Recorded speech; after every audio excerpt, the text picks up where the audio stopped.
క్రీస్తునందు ప్రియమైన సహోదరి సహోదరులారా, మన రక్షకుడు ప్రభువు అయిన యేసుక్రీస్తు పరిశుద్ధ నామమున మీ అందరికీ నా హృదయపూర్వక వందనాలు తెలియజేసుకుంటున్నాను. ప్రియమైన సహోదరి సహోదరులారా, దేవుని వాక్యాన్ని మనము వినుట వల్ల విశ్వాసం కలుగుతుంది. విశ్వాసము మనల్ని రక్షణలోకి నడిపిస్తుంది. ఇది ముఖ్యమైనటువంటి వాక్య సత్యం.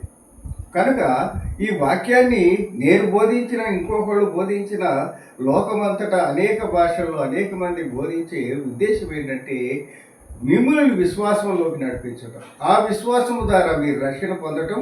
రక్షణ మిమ్మల్ని ఏం చేస్తుంది? సర్వోన్నతిని పాత సన్నిధికి పరలోక రాజ్యానికి చేరుస్తుంది. గమ్యం అదే కదా, మన గమ్యం అదే కదా. కాబట్టి మా ప్రయత్నం, ఎందుకు మా ప్రయత్నం అంటే నేను రక్షింపబడ్డానని నమ్ముతున్నాను. నాలాగే నా సహోదరి సహోదరులందరూ రక్షింపబడాలి, దేవుని కృపకు పాత్రలు కావాలి. అయితే ఈ క్రమంలో మనకి లోకపరమైనటువంటి అనేక శోధనలు ఉంటాయి. ఇవి ఎన్ని చెప్పుకున్నా తరిగేది కాదు. ఎందుకని ఎటు చూసినా శోధనలు, సమస్యలు వేరే పరిష్కరించుంటారు. శోధనలు మనిషిని ఆ యొక్క వాటికి తట్టుకోలేనంతగా విపరీతమైన రీతిగా శోధనలు వస్తాయి. అందుకని మనము అనేక మంది ఆత్మహత్యలు చేసుకోవడం చూస్తున్నాం, అనేక మంది ఎదుటి వాళ్ళని హత్యలు చేయడం చూస్తున్నాము, అనేక మంది క్రూరంగా ప్రవర్తించడం చూస్తున్నాము, అనేక మంది భ్రష్ట మనసుతో ఈ యొక్క డ్రగ్స్కి, వాటికి, వీటికి రకరకాలైనటువంటి దుర్వ్యసనాలకి లోనై భ్రష్టులైపోవడం మనం చూస్తూ ఉన్నాం. కాబట్టి ఇలాంటి పరిస్థితులన్నిటి నుంచి మనము అధిగమించి రావాలంటే పరిశుద్ధ వాక్యం ఒకటే మనకి మార్గం. ఆ పరిశుద్ధ వాక్యము మనకి ఏం చేస్తుంది? నీతి మార్గంలో నివసించడానికి, జీవించడానికి కావలసిన దేవుని శక్తిని మనకి ఇస్తుంది. దేవుని శక్తి మనకు తోడుగా ఉంటే మనం పడిపోం. ఎప్పుడైతే మనము ఈ లోకయాత్ర జీవనంలో మనం పడిపోకుండా ఉంటామో అప్పుడు ఆటోమేటిక్గా మన గమ్యమైనటువంటి ప్రభు సన్నిధి అనేది మనకి సులభతరం అవుతుంది. కాబట్టి ప్రియమైన సహోదరి సహోదరులారా, ఆ విధంగానే మన వాక్య పరిచర్య జరిగిస్తూ ఉన్నాము. మీరందరూ విని రక్షణ పొందాలి, మీరందరూ దేవుని కృపకు పాత్రలు కావాలనేదే నా యొక్క విజ్ఞప్తి, నా యొక్క ప్రార్థన, నా యొక్క ఆశ, నమ్మకం. ఇవాళ మనము వరుసగా చెప్పుకుంటూ వస్తున్నాము. ప్రకటన గ్రంథంలో ప్రభు అయినటువంటి యేసుక్రీస్తు వారు తన శిష్యుడైనటువంటి ప్రవక్త అయినటువంటి యోహాను గారి ద్వారా మనకి జరగబోయే సంఘటనలు ఎప్పుడు ఎలా జరుగుతాయి, ఏ రీతిగా జరుగుతాయి, వీటన్నిటినీ మనకి ప్రకటన, ఒక పబ్లిక్ నోటీస్ ద్వారా మనకి చెప్పడం జరిగిందని మనం మొదట్లో చెప్పుకున్నాం. అందుట్లో ఇప్పటి వరకు 5 సంఘాలకు రాసినటువంటి విశేషాలని మనము చర్చించుకున్నాం. ఇప్పుడు 6వ సంఘంగా మనము ఫిలదెల్ఫియా అనేటటువంటి సంఘ దూతకి, అంటే సంఘ కాపరికి ఈ యొక్క యోహాను గారు ప్రభు యొక్క ప్రేరణతో రాస్తున్నటువంటి లేఖనండి, సందేశమనండి, ఆ యొక్క వివరాలని ఇవాళ మనం చర్చించుకుందాం. అయితే ఈ ఫిలదెల్ఫియా చాలా ప్రశస్తంగా కనపడుతుంది ఈ మాటల్లో. దేవుడు ఆ యొక్క సంఘం గురించి చెప్పిన మాటల్లో అవి ఎంత అద్భుతంగా ఉన్నాయంటే నిజమే. దేవుడు మనకు మత్తయి సువార్తలు తనను తాను తగ్గించుకున్నవాడు పరలోకమందు హెచ్చించబడతాడని. ఆ రీతిగానే ఈ యొక్క ఫిలదెల్ఫియా సంఘము ఎంత చిన్నది, ఎంత తక్కువ శక్తి కలిగింది, అయితే తన విశ్వాసాన్ని కాపాడుకుంది, తన యొక్క ప్రార్థన జీవితాన్ని కాపాడుకుంది. కనుకనే దేవుని కృపకు ఎలా పాత్రురాలైందో మనం ఈ సంఘం ద్వారా తెలుసుకుందాం. ఫిలదెల్ఫియాలో ఉన్న సంఘపు దూతకి ఇలాగ రాయము. మనము ప్రతిసారి చెప్పుకున్నట్టే ఇక్కడ కూడా దేవుడు ప్రభు అయినటువంటి యేసుక్రీస్తు వారి విశేషణాలు, ఆయన యొక్క వ్యక్తిత్వాన్ని ఇక్కడ ఈ మొదటి వచనంలో చూస్తున్నాం. ఏమంటున్నాడంటే, ప్రభు గురించి ఏం చెప్తున్నాడంటే, దావీదు తాళపు చెవి కలిగి ఎవడును వేయలేకుండా తీయువాడును, ఎవడును తీయలేకుండా వేయువాడును అయినా సత్య స్వరూపియకు పరిశుద్ధుడు చెప్పు సంగతులు ఏమనగా 3 అంశాలు ఇక్కడ మనము చూస్తున్నాం.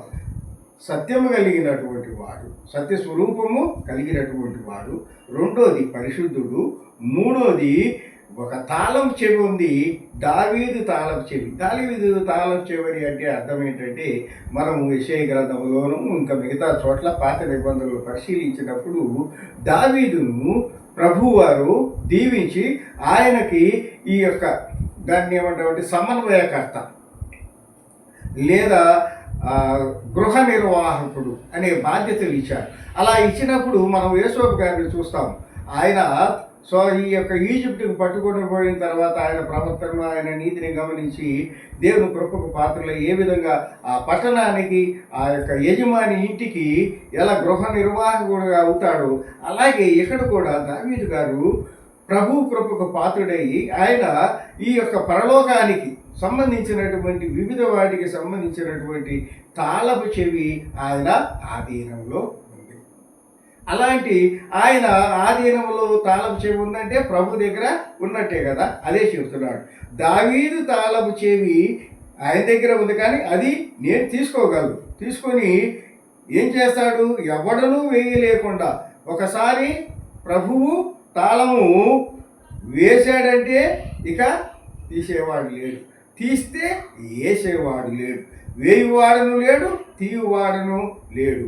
అలాగే అంటే నేనే మార్గమును సత్యమును జీవమునై ఉన్నాను, నా ద్వారా తప్పనిచ్చి ఎవరు తండ్రి సన్నిధికి రాడని సత్యాన్ని దావీదు తాళపు చెవిని కలిగి ఉన్నాను. ఎవడను వేయలేకుండా తీయవాడను నేను. ఎవడు వేసే పని లేదు, వేసినా వేసే అవకాశమే లేదు, వేసినా తీసేవాడిని నేనే. ఎవడును తీయలేకుండా వేయవాడిని, ఎవడు తీసే అసలు అవకాశమే లేకుండా తాళం వేయగలిగిన వాడిని నేను. ఎలాంటి వాడిని నేను? ఈ మాటలు చెప్పిన నేను ఎలాంటి వాడిని? సత్యస్వరూపము, సత్యము కలిగినటువంటి వాడిని. నా వాక్యము సత్యం, నేను సత్యం, నేను ప్రభువుని అన్నది సత్యము, నేను రక్షకుడిని అన్నది సత్యము, సత్యస్వరూపిణి. అంతేకాకుండా పరిశుద్ధుడను. ఇక ప్రభు తప్ప ఈ మాట ఇంకెవ్వరు చెప్పడానికి అర్హులు కాదు, యోగ్యులు కాదు. కనుక పరిశుద్ధుడైనటువంటి దేవుడైనటువంటి యేసు ప్రభు ఏమంటున్నారు? సత్యస్వరూపిని నేను, పరిశుద్ధుడిని నేను. ఇదిగో దావీదు తాళపు చెవిని, వేయువాడను నేనే, తీసేవాడు ఎవడు లేడు, తీయువాడును నేనే, వేసేవాడు ఎవడును లేడు అయినటువంటి నేను చెప్తూ ఉన్నాను. అంటే అన్నీ నేనే అయి ఉన్నటువంటి సర్వశక్తి సంపూర్ణమైన నేను చెప్తున్న మాటలు ఏంటంటే, ఓ ఫిలదెల్ఫియా సంగమా, నీ క్రియలను నేను ఎరుగుదను, నీకున్న శక్తి కొంచెమై ఉండినను నీవు నా వాక్యమును గైకొని నా నామమును ఎరుగనలేదు. This is the certificate given by the God to the Philadelphia సంఘం చర్చ్. ఏమంటున్నాడు? ఓ ఫిలదెల్ఫియా సంఘమా, నీ క్రియలను నేను ఎరుగుదును. మాటలు కాదు, క్రియలు. నువ్వేమేం చేసావో నాకు తెలుసు. నీ క్రియలు 3వ అధ్యాయము 8వ వచనములో అంటున్నాడు. ప్రకటన 3వ అధ్యాయము 8వ వచనములో అంటున్నాడు, ఓ ఫిలదెల్ఫియా సంఘమా, నీ క్రియలను నేను ఎరుగుదను, నీకున్న శక్తి కొంచెమై ఉండినను. చాలా బలం ఉంటుంది, దేనికి పనికిరాడు. చెప్పుకోవడానికి చాలా ఉంటుంది, బాగా ఆస్తి ఉంటుంది, కానీ ఒక్కడికి అన్నం పెట్టే పరిస్థితులు, ఒకరిని ఆదరించే పరిస్థితులు. అది అంటారు చూసారా మనోళ్ళు, ఊరు గొప్ప పేరు గొప్ప ఊరి దెబ్బ అని ఒక సామెత ఉంది. పేరు గొప్ప ఊరి దెబ్బ. అలా కాదు ఇక్కడ.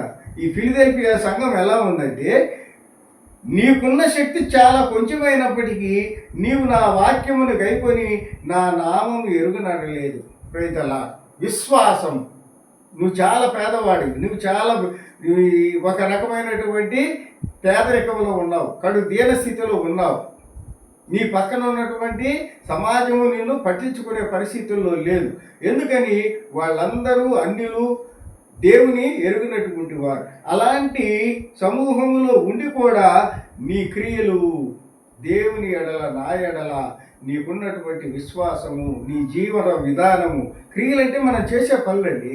ఎలా ప్రవర్తిస్తున్నాం, ఎలా జీవిస్తున్నాం, ఎదుటివాడితో ఎలా మాట్లాడుతున్నాము, దేవునితో ఎలా ఉంటున్నాము, ఇవన్నీ మన క్రియలు. అవన్నీ చేశాడంట. కాబట్టి నీ క్రియలు నేను ఎరుగుదను, నీకున్న శక్తి, యు ఆర్ వెరీ లిటిల్, చాలా పవర్లెస్ మ్యాన్వి, బట్ అయినప్పటికీ నీలో ఏముంది?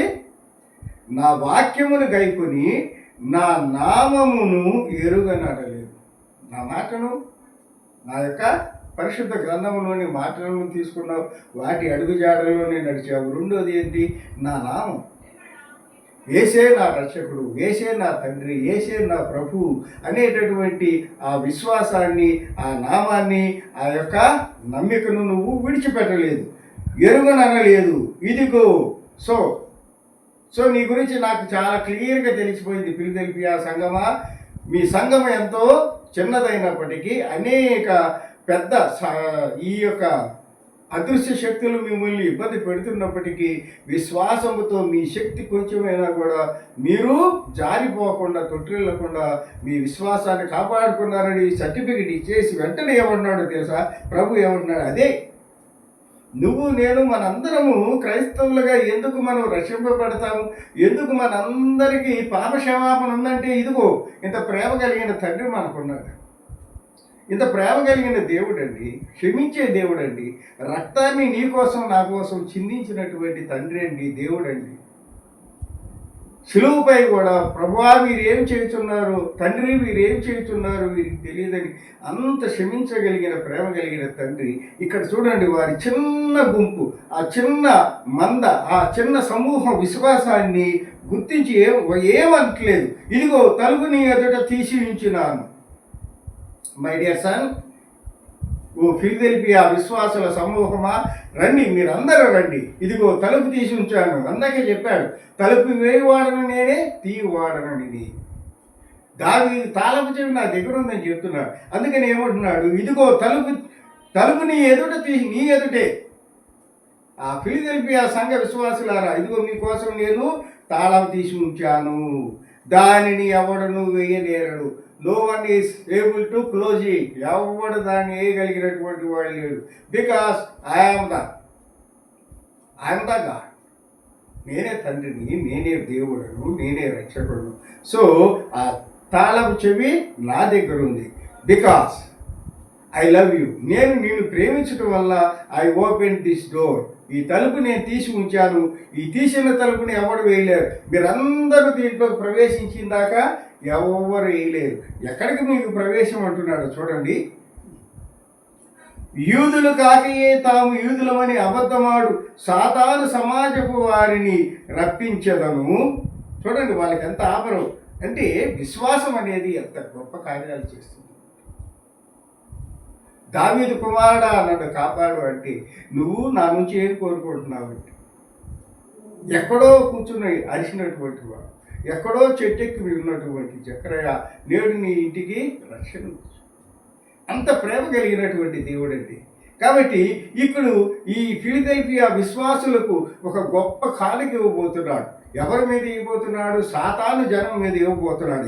ఎలా ఇవ్వబోతున్నాడు చూడండి. ప్రభువే చెబుతున్నాడు, యూదులు కాకి తాము యూదులమని అబద్ధమాడు సాతాను సమాజపు వారిని రప్పించేదను. I will call all the Satan people, evil స్పిరిట్ని నమ్మి భ్రష్ట జీవితాన్ని జీవించే వాళ్ళందరినీ నీ ముందుకు పిలుస్తాను. పిలిచి నేను ఏం చేస్తారో తెలుసా? రప్పించెదను. వారు వచ్చి నీ పాదములు ఎదుటపడి నమస్కారము చేసి, దే విల్ బౌ దేర్ నీ, వాళ్ళు మోకాల మీద తల ఉంచి నీకు నమస్కారం చేస్తారు. నా విశ్వాసవి, నా బిడ్డమైనటువంటి నీకు చూడండి, వారు వచ్చి నీ పాదములు ఎదుటపడి నమస్కారం చేసి, ఇదిగో నేను నిన్ను ప్రేమించి తినని తెలుసుకున్నట్లు చేసేదను.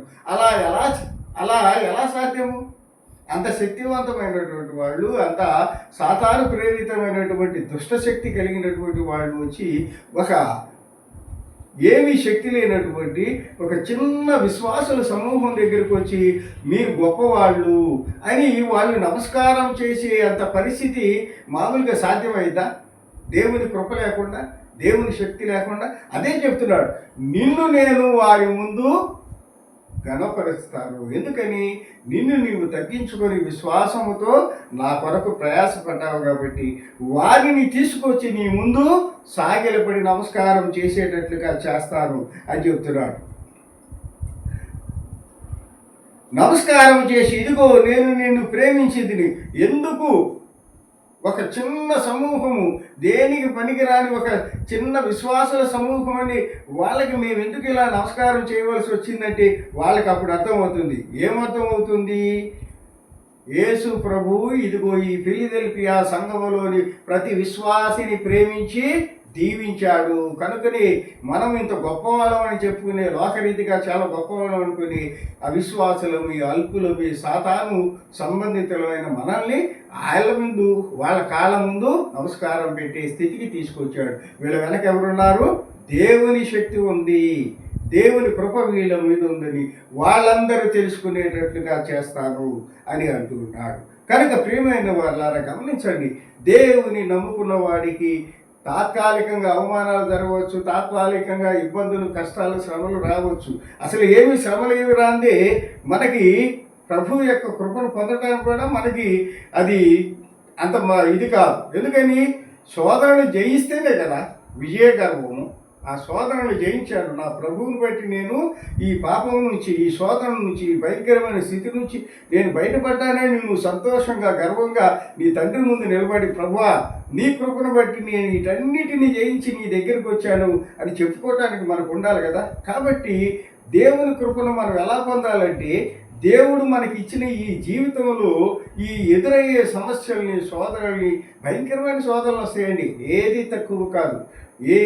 ఒక అది వస్తువే కావచ్చు, డబ్బే కావచ్చు, స్త్రీయే కావచ్చు, లేకపోతే దొంగతనాలే కావచ్చు, అధికారమే కావచ్చు, రకరకాల రూపాలతో మనల్ని భయంకరంగా శోధిస్తూ ఉంటాయి. వీటన్నిటిని జయించడం అంటే ఇట్స్ నాట్ ఏ థింగ్. అదేం సామాన్యమైనది కాదు.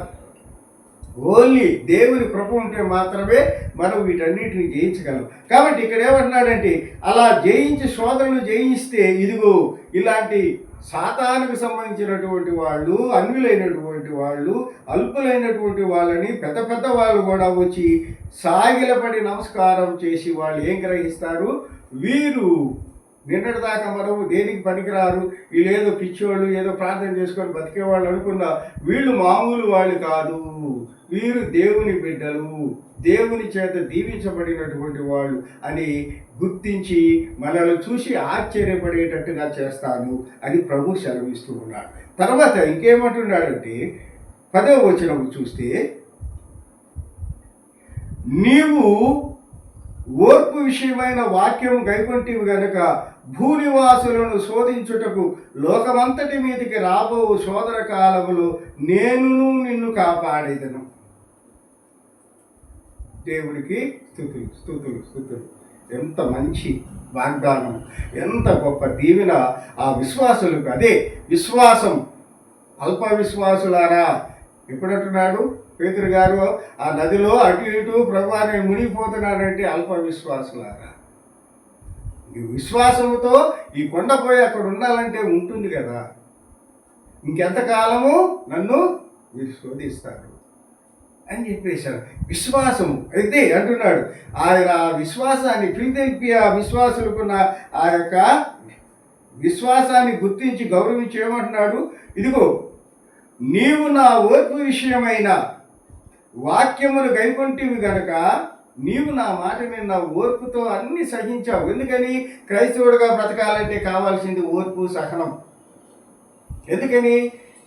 అనేక రకాల టెంప్టేషన్స్ మనిషిని శారీరకంగా, ఆత్మీయంగా మనల్ని బలహీనపరిచి, భ్రష్టు పట్టించి అనేక సమస్యలు వస్తాయి. వీటన్నిటిని తట్టుకోవడానికి ఏం కావాలి? దేవుని వాక్యం ద్వారా మనకు వచ్చే ఓర్పు, సహనం. అది ఆ ఓర్పు, సహనము ఈ ఫిలదెల్ఫియా సంఘానికి ఉందని ప్రభు నమ్ముతున్నాడు. అంటున్నాడు, ఓర్పు విషయమైన వాక్యములు గైకొంటివి గనక, నువ్వు గైకొన్నావు, నేను ఆ విషయాన్ని చూశాను కనుక భూనివాసులను శోధించుటకు లోకమంతటి మీదకి రాబో శోధన కాలములు, వన్ ఏ డే, రాబో రోజుల్లో నేను భూమి మీదకి భయంకరమైన శోధనలు పంపిస్తున్నాను. 2వ రాకడ సమీపంలో నేను ఈ లోకములో ఉన్నటువంటి అల్ప విశ్వాసకులను, అన్యులను, నన్ను ద్వేషించి హింసించినటువంటి వాళ్ళందరి మీదకి నేను ఏం పంపిస్తున్నాను? శోధించుటకు లోకమంతటి మీదకి రాబో శోధనలు పంపిస్తూ ఉన్నాను. ఆ శోధన కాలములు, ఆ యొక్క రాకడ కాలములో నేను ఏం చేస్తాను తెలుసా? నీవు నన్ను నమ్మి ఆరాధించి సేవించిన బిడ్డలు. నీకు కష్టము నష్టము రావటము నేను ఇష్టపడను కనుక I'm going to save you, I'm going to rescue అని ఏమంటున్నాడు? నేను నిన్ను కాపాడేదను. ఆ శోధన కాలంలో ఆ శోధనలు నీ మీదకి రాకుండా, ఆ అంత్య దినాలలో వచ్చేటటువంటి ఆ భయంకరమైనటువంటి పరిస్థితులను నువ్వు ఎదుర్కొనే పరిస్థితులు లేకుండా ఐ విల్ సేవ్ యూ, నేను నిన్ను కాపాడుతాను అని చెప్పేసి అంటున్నాడు. ఇంకేమంటున్నాడు చూడండి, నేను త్వరగా వచ్చుచున్నాను, ఎవడును నీ కిరీటము అపహరింపకుండానట్లు నీకు కలిగిన దానిని గట్టిగా పట్టుకోనము. ఇంకేమంటున్నాడు?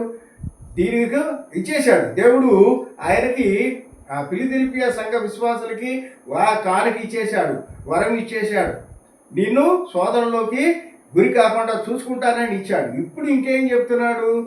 వన్స్ అగైన్ ఇంకోటి, నీకు ఒక కిరీటం ఇవ్వబోతున్నాను, మీ విశ్వాసులందరికీ నేను ఒక కిరీటము ఇవ్వబోతున్నాను, ఎవడును నీ కిరీటము అపహరింపకుండా ఉండునట్లు నీకు కలిగిన దానిని గట్టిగా పట్టుకోనము. ఏం కలిగి ఉంది ఫిలదెల్ఫియా సంఘం? ఏం కలిగి ఉంది? ఓర్పు, సహనము, తనను తాను తగ్గించుకునే స్వభావం. ఈ మూడే. వాటిని వదిలిపెట్టబాకు. నీ విశ్వాసాన్ని, నీ యొక్క తగ్గించుకునే స్వభావాన్ని, నీ ఓర్పుని, నీ సహనాన్ని అలాగే గట్టిగా పట్టుకొని ఈ మధ్యలో వచ్చే ఈ శోధనలన్నిటిని కూడా జయించు. చివరిలో అంతిమంగా వచ్చేటటువంటి శోధన నుంచి నేను నిన్ను కాపాడుకుంటాను. కాపాడుకోవడమే కాదు, నీకేమి ఇస్తున్నాను? నీకు ఒక కిరీటం ఇవ్వబోతున్నాను, జయ కిరీటం నీకు ఇవ్వబోతున్నాను. ఆ కిరీటాన్ని మధ్యలో వచ్చే సోదరులు సాతానుడు నిన్ను గలిబిలి చేసి వాటిని, ఆ కిరీటాన్ని నువ్వు పొందకుండా ఉండే పరిస్థితులు రాకుండా వాటన్నిటిని నువ్వు జయించేమని, నీ కిరీటం అపహరింపకుండానట్లు నీకు కలిగిన దాన్ని గట్టిగా పట్టుకొను, జయించు వారిని. అలా గనక ఆ సోదరులన్నింటినీ నువ్వు జయిస్తే ఏం చేస్తాను? నిన్ను జయించు వారిని నా దేవుని ఆలయములు ఒక స్తంభముగా చేసేదాను. అద్భుతం, అద్భుతం. ఇంత గొప్ప ఆధిక్యత ఇంకెవరికి రాదు. బాగా బలహీనమైనటువంటి చాలా చిన్న ఆ ఫిలదెల్ఫియా విశ్వాసులకి దేవుడిస్తున్న అద్భుతమైనటువంటి ఘనత, ఆ యొక్క దీవెన ఏంటంట? ఆలయములో నిన్ను ఒక స్తంభము. ఇక ఆ స్తంభం, దేవుని ఆలయంలో స్తంభం అంటే ఇక దానికి చలనమే ఉంటుందండి.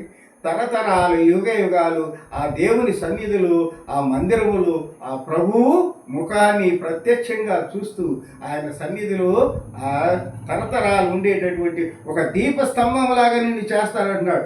నా దేవుని ఆలయంలో ఒక స్తంభంగా చేసేదను, అందులో నుండి వాడు ఇక మీదట ఎన్నటికీ వెలుపలికి పోడు. ఒకసారి నేను ప్రవేశపెట్టి ఒక స్తంభంగా నిన్ను అక్కడ నిర్మించి అక్కడ నేను స్థిరపరిచినాక నిన్ను ఎవ్వడు బయటికి తీసుకెళ్లే అవకాశమే లేదు. మరియు నా దేవుని పేరును, పరలోకములో నా దేవుని యొద్ద నుండి దిగువచ్చుచున్న నూతనమైన యెరూషలేమును, నా దేవుని పట్టణపు పేరును, నా క్రొత్త పేరును దాని మీద వ్రాసిదను. నేను ఎక్కడికి నిన్ను తీసుకెళ్ళి ఎక్కడ నిన్ను స్తంభంగా ఉంచుతున్నానో తెలుసా? రేపు నా దేవుడు, నా తండ్రి అయినటువంటి దేవుని పేరు ఏ మందిరానికైతే రాయిపోతున్నానో, నూతన యెరూషలేము, పరలోకము నుంచి దిగి వచ్చేటటువంటి ఆ పరిశుద్ధ నూతన యెరూషలేము, ఆ పట్టణపు ఆ యొక్క మందిరపు గోడ మీద నా దేవుని పేరు, నా తండ్రి అయినటువంటి దేవుని పేరు ఉంటుంది. మందిరము యెరూషలేము, పరిశుద్ధ మందిరం అని ఉంటుంది. ఆ పరిశుద్ధ మందిరం ఎవరిది? నా తండ్రి అయిన దేవునిది. మనం చూస్తాం కదండి, నేమ్ ప్లేట్ మీద ఏదో పేరు పెట్టుకుంటాం, శాంతి నివాసం అని, కిందేమో యజమాని పేరు. అలాగే పరిశుద్ధ దేవుని మందిరము, యెరూషలేము మందిరము. ఆ మందిరం కింద ఏముంటుంది? ఆ తండ్రి అయినటువంటి యజమాని ఎవరు? ఆ మందిరానికి నా తండ్రి అయిన దేవుడు అనే పేరు రాస్తాను. ఆ రాసే ఆ పరిశుద్ధ మందిరములో నీవు ఒక దీపస్తంభములాగా కలకాలము, తరతరాలు, యుగాలు ఉంటావని ఆ ఫిలదెల్ఫియా విశ్వాసుల సమూహానికి దేవుడు తన ప్రవక్త అయినటువంటి యోహాను గారి ద్వారా తెలియజేస్తున్నాడు. ప్రియమైన సహోదరి సహోదరులారా, గమనించండి, ఎంత చిన్న స్థితి, ఎంత చిన్న సంఘం అయినప్పటికీ విశ్వాసాన్ని బట్టి వాళ్ళు దేవుని మహోన్నత కృపకు వాళ్ళు పాత్రులయ్యారు. మరి మన జీవితాలు ఎలా ఉన్నాయి? మన సంఘాలు ఎలా ఉన్నాయి. ఆ రకంగా మనం విశ్వాసంతో నిజమే మా తండ్రి అయినటువంటి దేవుడు మా విశ్వాసాన్ని బట్టి మాకు గొప్ప ఆధిక్యతను పరలోకంలో ఇవ్వబోతున్నాడు, ఇస్తాడు అనే విశ్వాసము నమ్మిక మనకున్నదా? అలాంటి ఉన్నత స్థితిలో మన ఆత్మీయ జీవనం ఉందా? గమనించండి, ఇది మళ్ళీ మళ్ళీ మనకు వచ్చే అవకాశం కాదు. ఈ పరిశుద్ధ 7 సంఘాలు మనకి మన జీవితాలకి సాక్షిభూతంగా ఉన్నాయి. ఏ సంఘంలో ఉన్నాము, ఏ సంఘ స్థితిలో, ఏ సంఘంలో ఉన్నటువంటి విశ్వాసుల జీవితాల్లాగా మన జీవితాలు ఉన్నాయి. మనం తుది వరకు విశ్వాసాన్ని నిలబెట్టుకుంటేనే కదా మనం దేవుని కృపకు పాత్రలయ్యేది. కాబట్టి ప్రతి విషయాన్ని గమనించండి. ఈ ఫిలదెల్ఫియా సంఘపు విశ్వాసుల జీవితాన్ని మనం ఆదర్శంగా తీసుకుందాం. వారిలాగా ఓర్పు సహనముతో మన యొక్క విశ్వాస జీవితాన్ని కొనసాగించి తుది వరకు ఆ యొక్క దేవుని కృపకు పాత్రలయ్యే వరకు మనము మన జీవనాన్ని సాగిద్దాము. ఆ యొక్క దీవెన నాకు, నా కుటుంబానికి, మీకు, మీ కుటుంబాలకి, మనందరికీ ఎవరైతే యేసు ప్రభువును రక్షకుడిగా అంగీకరించి విశ్వాసముతో, ఓర్పుతో, సహనముతో లోకంలో ఎదురయ్యే శోధనలన్నిటినీ అధిగమించి ఆ ప్రభు కృపకు పాత్రలవుతారో వారందరూ దేవుని మహోన్నతమైనటువంటి ఆ నూతన యెరూషలేము పట్టణంలోని ఆ దేవాలయంలో మనము కూడా స్తంభాలుగా దేవుని కృపకు పాత్రలు అవుదాం. దేవుడి కొద్ది మాటలను మన వెనుకల్లో దీవించి ఆశీర్వదించుగాక. ప్రార్థన చేసుకున్నాం. మహాకృప కలిగిన మా తండ్రి, ప్రేమ కలిగిన యేసయ్య, నాయనా మేమేమై ఉన్నామో అది మీ చిత్తమేడు.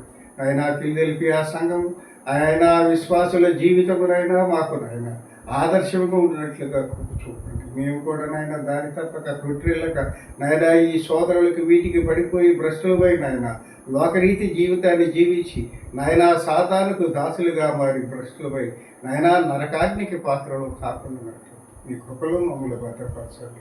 నాయన వాక్యం చెప్పినట్లుగా ఓర్పు సహనంతో విశ్వాసంతో నాయన ఫిలదెల్ఫియా సంఘపు విశ్వాసుల్లాగా మేము కూడా మా జీవితాలను విశ్వాసంతో, ఓర్పుతో, సహనంతో మీ వాక్యానుసారముగా జీవించి నాయన మీ కృపకు పాత్రలు నాయన నూతన యెరూషలేము పట్టణంలోనైనా మీ పరిశుద్ధ మందిరములోనైనా దీపపు స్తంభాలుగా నాయన నిలిచి తరతరాలు యుగాలు మీ సన్నిధిలో నాయన స్తుతిగానములు చేస్తూ జీవించే మహాకృపను భాగ్యం మాకు దయచేయండి. ఆయన అల్పులము అయోగ్యులమైన మమ్మల్ని క్షమించి మా ప్రార్థన ఆలకించి దీవించమని యేసు నామములో ప్రార్థించి అడిగి వేడుకొనుచున్నాం తండ్రి. ఆమేన్.